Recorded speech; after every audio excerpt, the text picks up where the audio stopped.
USAID-ის საქმიანობა და დახარჯული მილიონები ამერიკის შეერთებულ შტატებში სხვა ქვეყნების, მათ შორის საქართველოს საშინაო პოლიტიკაში ჩარევაზე უკვე ღიად საუბრობენ. განცხადება შტატების მთავრობის ეფექტიანობის დეპარტამენტის მრჩეველმა გააკეთა.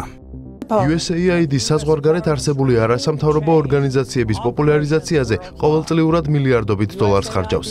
ისინი ფუნქციონირებენ როგორც ჩრდილოვანი მთავრობები, რომლებიც ჭამენ იმ არჩეულ მთავრობებს, რომელთა დამხობაც შეერთებული შტატების ინტერვენციონისტებს სურთ. საზღვარგარეთ ჩვენი საგარეო პოლიტიკის კატასტროფების უმეტესობის მიღმა თქვენ USAID-ის ხელწერას იხილავთ. უკრაინიდან საქართველომდე და მის მიღმა USAID უცხო ქვეყნების საშინაო საქმეებში ერევა.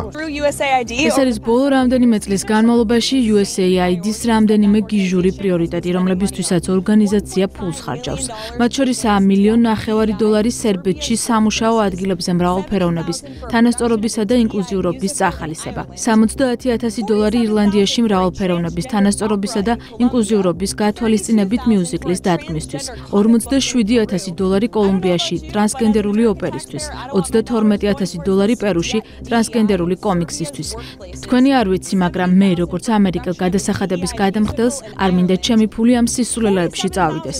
ეს არც ამერიკელ ხალხს სურს და სწორედ ეს დაავალა დონალდ ტრამპმა ილონ მასკს. ამერიკის შეერთებული შტატების ახალი ადმინისტრაციის აღიარების შემდეგ, რომ საგარეო დახმარების ხოლგის ქვეშ შიდა პოლიტიკაში მავნე ჩარევა ფინანსდებოდა, გასაკვირი აღარაა, რატომ ააჯანყეს დონორებმა მათი NGO-ები გამჭვირვალობის კანონის წინააღმდეგ. ამერიკის შეერთებულმა შტატებმა შექმნა საგარეო დახმარების გასაჯაროების და გადამოწმების პროცესის წამოწყების მაგალითი. ამის ფონზე სხვა დონორების უმოქმედობა მიუღებელია. უნდა გადამოწმდეს და გასაჯაროვდეს ბრიუსელიდან და სხვა დედაქალაქებიდან ქართულ პოლიტიკაში დახარჯული თითოეული ცენტი.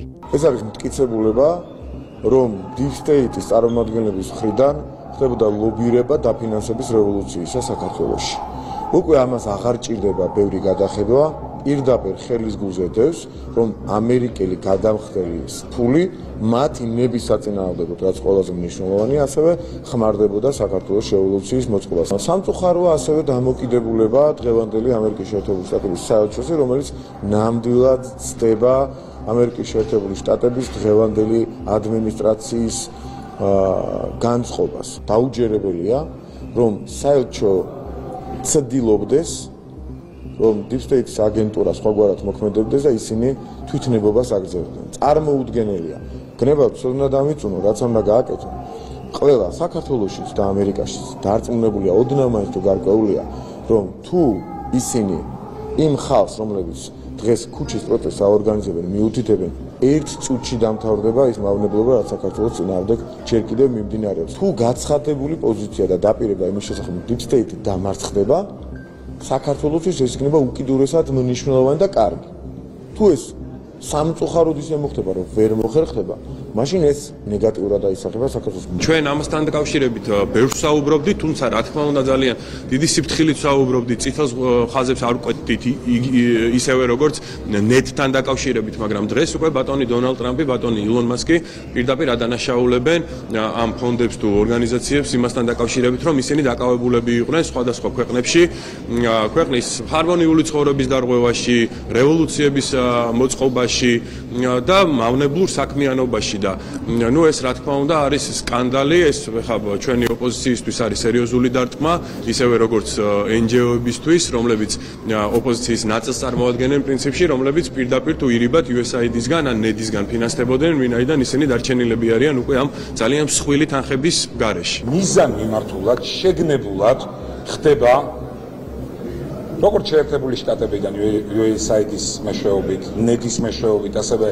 სხვა ევროპული ფონდების მეშვეობით ჩვენს ქვეყანაში ჩვენი საზოგადოებისთვის საწინააღმდეგო იდეების პროპაგანდა დაფინანსება და იმ რადიკალიზმის ხელშეწყობა და წახალისება, რომლის მიზანსაც ქვეყანაში არეულობის მოწყობა და ფერადი რევოლუციები ერქვა.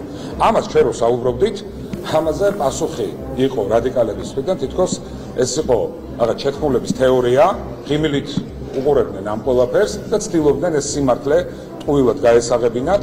ყველა ხო დარწმუნდა დღეს, ყველა აბსოლუტურად თელსოფლიაში, რომ მართლაც უცხოური გავლენის გამჭვირვალეობის შესახებ კანონი იყო ქართული კანონი, იყო და არის ის საკანონმდებლო სივრცე, რომელიც ქვეყანას იცავს მსგავსი ნეგატიური ინტერვენციებისგან.